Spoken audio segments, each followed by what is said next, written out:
اللهم صل على محمد وآل محمد.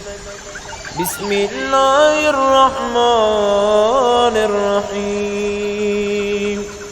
اللهم نبهني فيه لبركات أسحاره،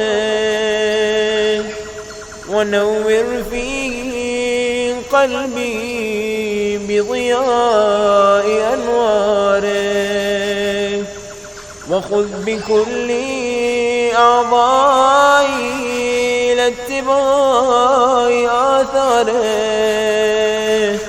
بنورك يا منور قلوب العارفين،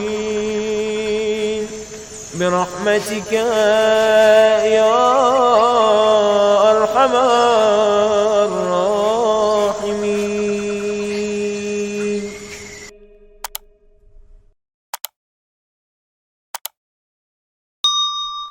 الله نور السماوات والأرض، अल्लाह आसमानों और ज़मीन का नूर है।